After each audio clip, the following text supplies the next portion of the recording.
Hello everyone, मैं advocate कीर्ति भारद्वाज आज आपका आपके अपने यूट्यूब चैनल लॉ ज्ञान में एक बार फिर से हार्दिक स्वागत करती हूँ। आज मैं आपके सामने आईपीसी सीरीज़ की 4th वीडियो लेकर आई हूँ। इसके पहले का पार्ट आपके चैनल पर अवेलेबल है, आप वहां जाकर उसको देख सकते हैं और हमारे साथ प्रिपरेशन शुरू कर सकते हैं। अगर आपको हमारी वीडियोस पसंद आ रही हैं तो प्लीज़ इसे लाइक करें, इसे शेयर करें और अगर कोई सवाल है तो वो कमेंट बॉक्स में लिखना ना भूलें। उसका जवाब मैं एज सून एज पॉसिबल आपको दूंगी। तो without wasting a single minute let's start with IPC video 4। IPC का जो हमारा कवर पेज होता है उससे क्या क्वेश्चन बन सकता है, कभी सोचा है? तो आज उसी को लेते हैं। पहले आईपीसी कब का एक्ट है? 1860 का। ये तो मैं भी जानती हूँ, आप भी जानते हो, लेकिन नंबर है कि उसको भी हमें ध्यान से पढ़ना होगा। हमें कोई भी बिंदु छोड़नी नहीं है, ठीक है? तो और लास्ट अमेंडमेंट कब हुई थी इसमें? 21 अप्रैल 2018। ये जो डेट है ये बहुत ज़्यादा इम्पॉर्टेंट है, कई बार एग्जाम में पूछ लेता है। ये किस प्रोविज़न में हुई थी, ये कौन से अमेंडमेंट हुई थी? ये आपको फटाफट इसका जवाब कमेंट बॉक्स में लिख के दीजिएगा मेरे को। जिसने पहले कमेंट दिया उसका नाम मैं अपनी अगली वीडियो में लेकर आऊँगी। अब बात करते हैं without wasting a single minute provisions की। Provision number 41, special law. Special law क्या कहता है हमारा? जो एक पर्टिकुलर सब्जेक्ट की बात करता है, जो एक कम्युनिटी की बात करता है। A special law is a law applicable to a particular subject. वो कम्युनिटी भी हो सकती है, वो क्लास भी हो सकती है, वो कास्ट भी हो सकती है, वो कुछ भी होगा। एक पर्टिकुलर मतलब कुछ बंदों के ऊपर वो लॉ एप्लीकेबल होगा या पर्टिकुलर सब्जेक्ट से रिलेटेड कोई लॉ होगा, तो वो क्या होगा? हमारा स्पेशल लॉ की डेफिनेशन में आ जाएगा। अब करते हैं सेक्शन 42 की बात। लोकल लॉ, पर्टिकुलर पार्ट, जैसे राजस्थान में जो है लेडीज़ का लिबास अलग होता है, हरियाणा में अलग होता है, ठीक है? जो कंगन जो वाइट कलर के पहनती हैं वो आपको और इंडिया में नहीं मिलेगा। क्यों? वो लोकल वहाँ का लॉ है, वहाँ का कोई कस्टम है। जैसे कस्टम्स होते हैं ना, वो भी एक लोकल लॉ का ही पार्ट है कि वो पर्टिकुलर पार्ट पे ही एप्लीकेबल होता है, वो पूरे ऑल इंडिया एप्लीकेबल नहीं होता। Illegal, legally bound to do. अब आ जाइए जो हमारा जहाँ से क्वेश्चन बनने के पूरे पूरे चांसेस होते हैं, वो है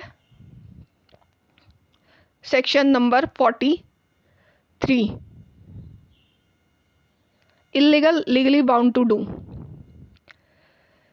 The word illegal is applicable to everything which is an offense or which is prohibited by law or which furnishes ground for a civil action, and a person is said to be legally bound to do whatever it is illegal in him to omit. अब आ जाइए, इसमें जो मैंने keywords लिखे हैं उनको please ध्यान से देखिएगा। The word illegal is applicable to everything which is an offence. कोई भी एक्ट जो आपकी ऑफेंस की कैटेगरी में आती है वो इलीगल होगी या प्रोहिबिटेड बाय लॉ, इसको सेकंड मार्क कर लीजिएगा। और which furnishes a ground for civil action, मतलब कोई भी आप जिसके अगेंस्ट आप कोई एक्शन ला सकते हो, वो हर एक्ट जो है इलीगल आपकी बन जाती है। And a person is said to be legally bound to do, इसमें दो डेफिनेशन छुपी हुई हैं, इलीगल और illegally bound to do.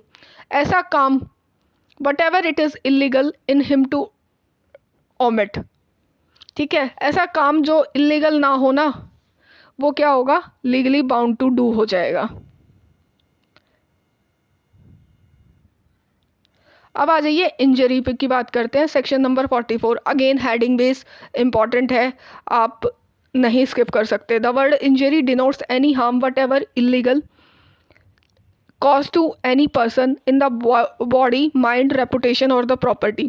Body पे भी हो सकता है, माइंड पे भी, और रेपुटेशन और प्रॉपर्टी। यहाँ से कंटेंट भी बन जाता है प्री का हमारा क्या, ये जैसे 4 ऑप्शंस पूछ लिए, बॉडी, माइंड, रेपुटेशन।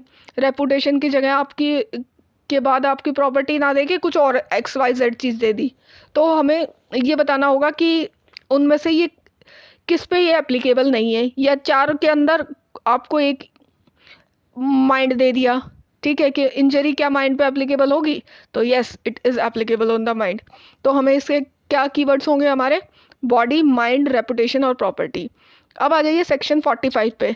एग्ज़ाम में बहुत कम पूछा गया है लेकिन स्किप हम करेंगे नहीं। Life of a human being, यहाँ पे सिर्फ लाइफ ऑफ ह्यूमन बींग की बात कर रहा है, ना कि किसी और चीज़ की। Death, the word death denotes the death of the human being unless the contrary appears from the context. 47 animal, the word animal denotes any living creature other than a human being. कोई भी living creature जो human being ना हो वो क्या किसकी definition में आ जाएगा, वो हमारे एनिमल की डेफिनेशन में आ जाएगा। अब आ जाइए आप वेजल। वेजल शिप्स वगैरह जो ये हमारे समुद्री जहाज होते हैं ना, वो बेसिकली 48 की जो वेजल है उसकी डेफिनेशन में आते हैं। अब इसको पढ़ लेते हैं।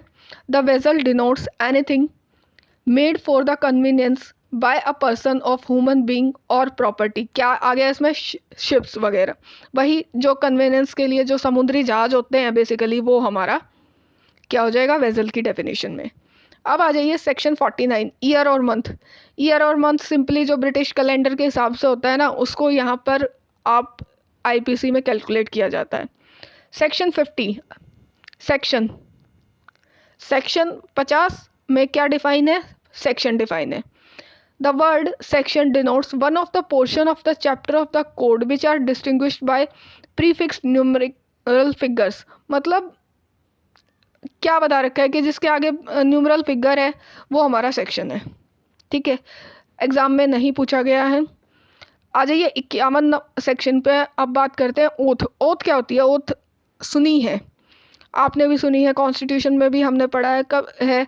तो आज हम आईपीसी में क्या होती है वो पढ़ते हैं। The word oath includes a solemn affirmation substituted by a law for an oath and the declaration required or authorized by the law to be made before a public servant or to be used for the purpose of a proof whether in a court of justice or not। मतलब ऐसी sworn statement जिसके basis पे हमको accused किया जा सकता है, ठीक है, वो किसी भी पब्लिक सर्वेंट के सामने ली जा सकती है या कोर्ट में ली जा सकती है। ठीक है, ओथ की का जो है सेक्शन नंबर उसको अपने दिमाग के कंप्यूटर में फीड कर लीजिएगा, क्योंकि अगेन मैं ये कह रही हूँ बहुत इंपॉर्टेंट कंसेप्ट है। 52 section good faith. Good faith क्या होगा, ऐसी कोई भी चीज़ जो with due care and attention की गई है वो हमारी गुड फेथ होगी।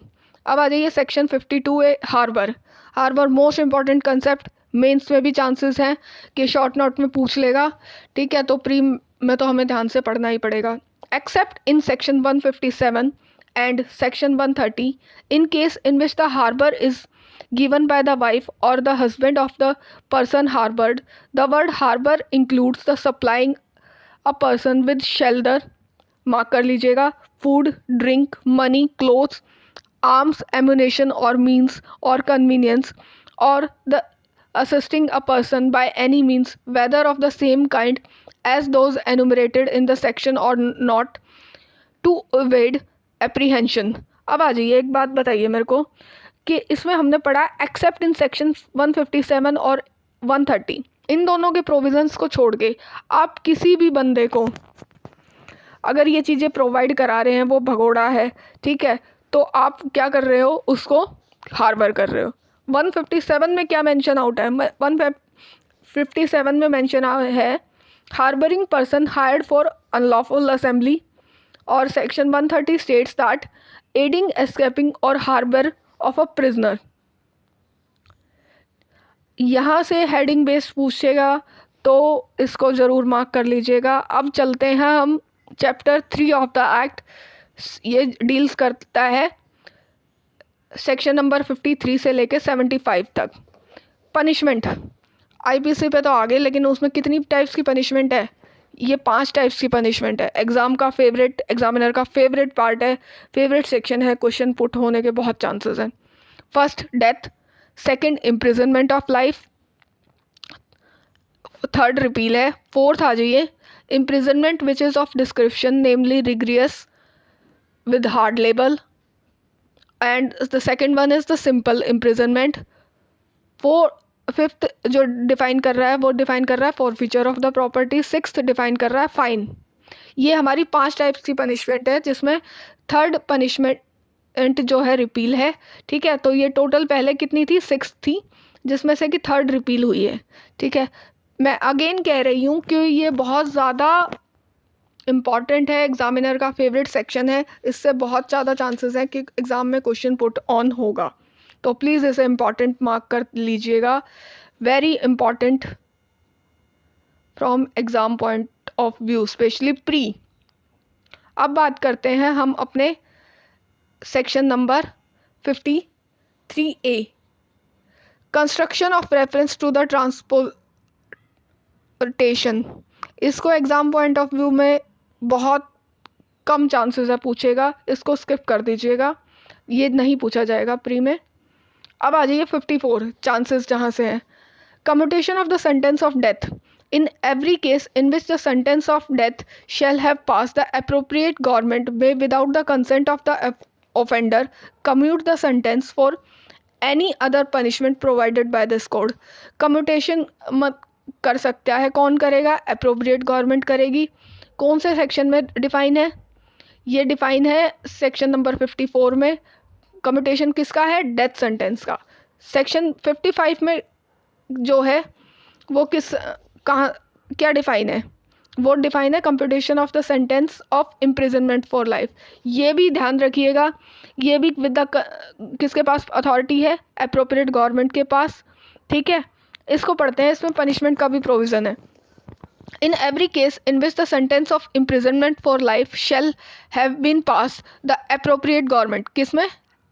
अप्रोप्रिएट गवर्नमेंट में without the consent of the offender, offender की कंसेंट की ज़रूरत नहीं है दोनों प्रोविजंस में, मार्क कर लीजिएगा इस लाइन को। Commute the punishment for imprisonment of either description for a term not exceeding 14 years. कहाँ तक? 14 ईयर्स की बात कर रहा है ये, ठीक है। अब आ जाइए section number 55A, definition of appropriate government. Appropriate government क्या है? अगर प्रिजनर सेंटर का है तो वो यूनियन हो जाएगी, सेंट्रल गवर्नमेंट हो जाएगी, ठीक है। और अगर स्टेट का है तो वो स्टेट गवर्नमेंट हो जाएगी। इसमें हमें सिर्फ इतना ही याद रखना है, इससे ज़्यादा याद नहीं करना है। अब आ जाइए सेक्शन नंबर 57 पे, fraction of imprisonment of punishment. In calculating fraction of term of punishment, imprisonment for a life shall be record as equivalent to imprisonment for 20 years. अगर पनिशमेंट को कैलकुलेट करके चलें फ्रैक्शन को, तो हम टोटल जो है ना लाइफ का क्या मानेंगे उसको? 20 ईयर्स, ठीक है। तो उसके अकॉर्डिंग सेक्शन बेस पूछता है, ठीक है। तो इसको इम्पॉर्टेंट मार्क कर लीजिएगा। अगेन मैं ये कह रही हूँ, अपने हमारे साथ साथ मार्क करते चलिए, नोट्स बनाते चलिए, बहुत ज़्यादा आपको एग्ज़ाम में हेल्प करेगा। क्योंकि रिविज़न के टाइम पे अगर आप सीरियस नहीं हैं अभी, तो बहुत ज़्यादा दिक्कत हो जाएगी। और एग्ज़ाम बहुत ज़्यादा पास आ रहे हैं। MP is on track, RJS is on track, UP का आई गया सिनेरियो, झारखंड भी जल्दी सुनने में आ रहा है कि हमारे बीच उसकी नोटिफिकेशन जल्दी ही जारी कर दी जाएगी। अब आ जाइए section number 60, again most important, sentence may be in certain cases of imprisonment Holi और पार्शली रिग्रेस और सिंपल। इसमें बात कर रहा है कि या तो पूरी की पूरी रिग्रेस है, या होली या पार्शली रिग्रेस या सिंपल है, दोनों की। इन every case in which N offender is punishable with which may be either description, it shall be competent to the court which sentence shall offender to direct in the sentence that such imprisonment shall be wholly rigorous, or that such imprisonment shall be wholly simple, or that any part of such imprisonment shall be rigorous and the rest is simple. मतलब section 60 में जो जज साहब हैं उनके पास क्या power है कि वो डिसाइड करेंगे भैया टोटल पनिशमेंट्स में से कितना पार्ट तेरे को रिग्रेस के लिए जाना है, कितना तेरे को वैसे रखना है, ठीक है। ये सारी पावर हमारे, कितनी तेरे पास सिंपल की पनिशमेंट दी जाएगी, तो ये पावर हम जज साहब को कहाँ, कौन से सेक्शन में मिली हुई है? वो मिली है सेक्शन 60 में। यहाँ डिसाइड करता है कि या तो पनिशमेंट रिग्रेस होगी, या सिंपल होगी, या पूरी रिग्रेस होगी, या हाफ रिग्रेस होगी। सारा सिनेरियो हमारा कहाँ डिफाइन है? सेक्शन 60 में। अब आ जाइए section number 63, where no sum is expressed to which a fine may extend, the amount of fine to which the offender is liable is unlimited but shall not be excessive. अगर आपका fine define नहीं है, ठीक है, कि भैया इतना fine, वैसे तो हर प्रोविज़न में बता रखा है, लेकिन अगर फाइन डिफाइन नहीं है तो IPC में क्या है सिनेरियो कि उसको अनलिमिटेड फाइन दिया जाएगा, बट वो अनलिमिटेड एक्सेसिव ना हो, ये ध्यान रखिएगा। अब फॉर एग्जांपल किसी ने चोरी की है, ठीक है, चोरी का तो वैसे तो दे रखा है, और अगर उसने ये सीन है कि उसके पास जो है उसने चोरी की है, उसके ऊपर उसने चुराया है 50 रुपए का सामान, और आप उसके ऊपर जो है फाइन ठोक दो आप 5 लाख रुपए, तो वो क्या होगा, वो एक्सेसिव हो जाएगा। तो हमें फाइन तो अनलिमिटेड होगा लेकिन वो एक्सेसिव ना हो, ठीक है।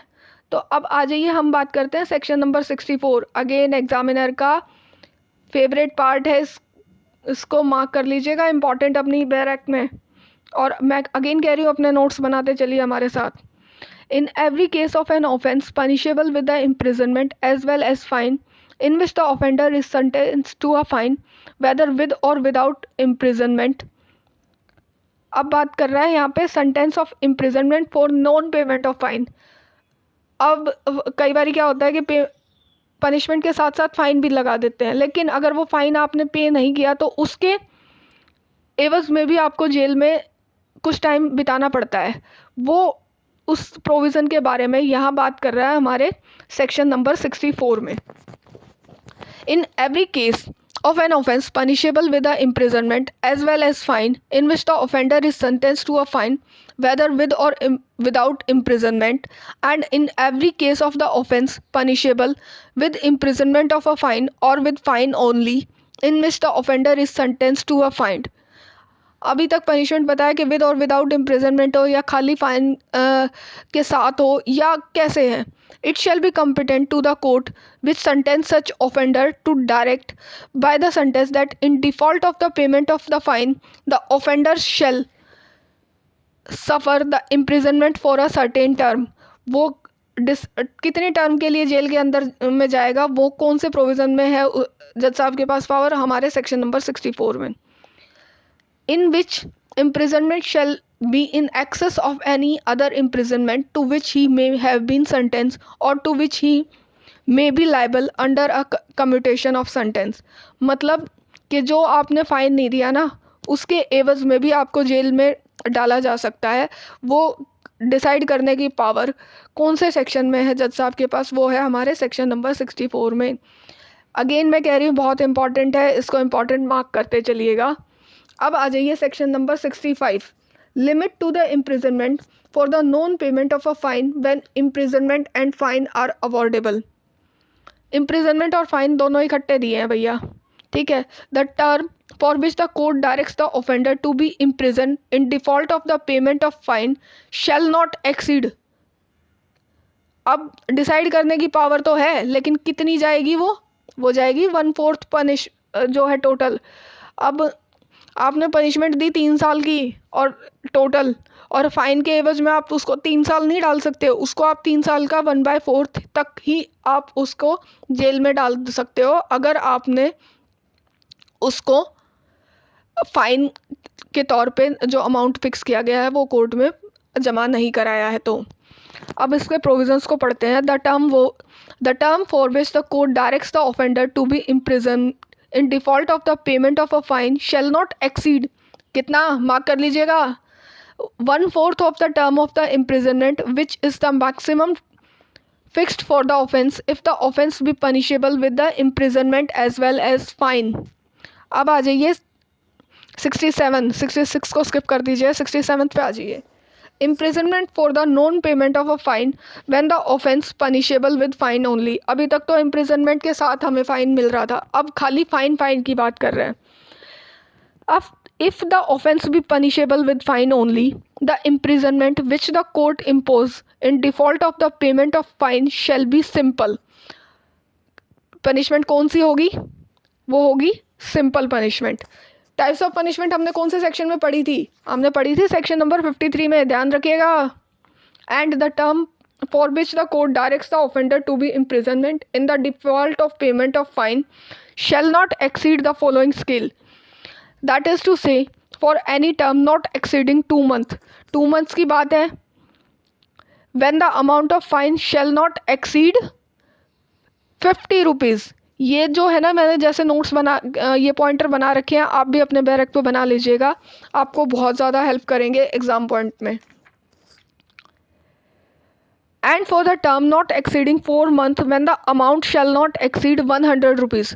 4 महीने अगर 100 रुपये तक का फाइन है, और 6 महीने अगर एनी अदर केस में। And for the term not exceeding 6 months in any other case. यहाँ से आपका प्री का क्वेश्चन बनेगा ही बनेगा कि टाइम पीरियड बता देंगे या पैसे बता देंगे। तो इसको दोबारा से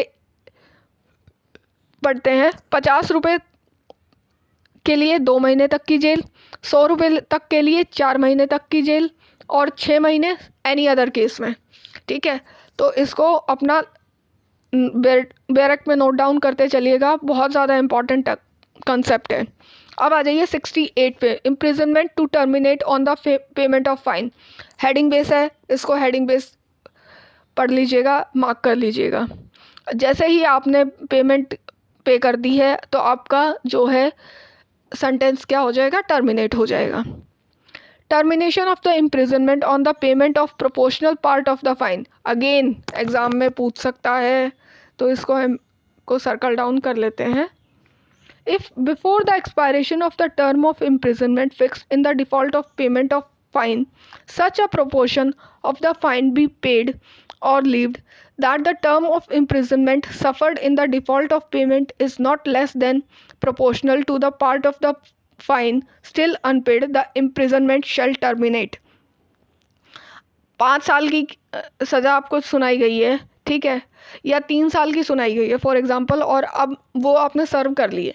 अब जा रहे हैं आप जो आपके फ़ाइन के लिए आपको 6 महीने की सज़ा दे दी गई है। ठीक है, फ़ाइन आपके ऊपर लगाया गया 10,000 रुपये।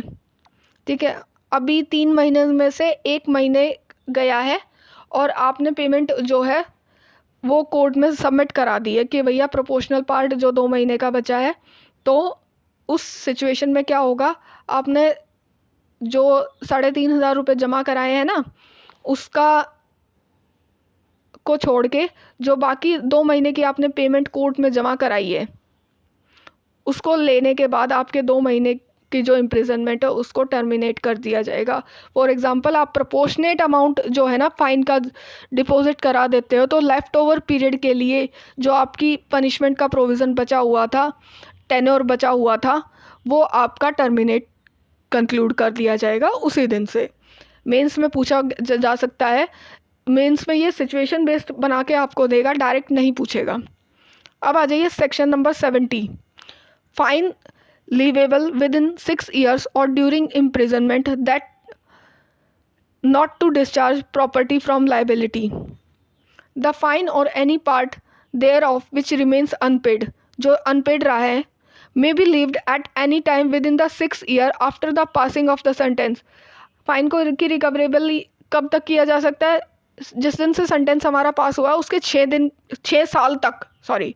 And if under the sentence the offender be liable to the imprisonment for a longer period than 6 years then at any time previous to the expiration of that period and the death of the offender does not discharge from the liability any property which could after his death B legally liable for his डेब्ट। अब बात करते हैं कि उस बंदे की 6 साल के दौरान या तो डेथ होगी या उसको वो जेल में लंबे पीरियड के लिए चला गया है, तो उस सीन में क्या होगा, तो उसके सीन में उसकी प्रॉपर्टी जो है ना वो लाइबल कर ली जाएगी डेब्ट्स के लिए। ठीक है, उसकी प्रॉपर्टी को रिलीज़ नहीं किया जाएगा, उसकी प्रॉपर्टी से को बेच के उसका पैसा वसूल किया जाएगा। इसी के साथ मैं इस वीडियो को यहीं अंत करती हूँ। इससे के आगे का पार्ट हम नेक्स्ट वीडियो में डिस्कस करेंगे। तब तक के लिए पढ़ते रहें, साथ बनाए रखें, और अगर वीडियोस आपको मेरी पसंद आ रही हैं तो प्लीज़ इसे लाइक करें, इसे शेयर करें, और जल्दी से जल्दी हमारे साथ जुड़ते रहें और प्रिपरेशन स्टार्ट रखें। जिन्होंने कर दी है उनके लिए तो बहुत अच्छी बात है, जिन्होंने नहीं की है वो आज से ही शुरू कर दें। अल्टीमेटली हमें जंग जीतनी है और जंग हमारी पढ़ाई से ही जीती जाएगी। All the best, start preparing from today onwards.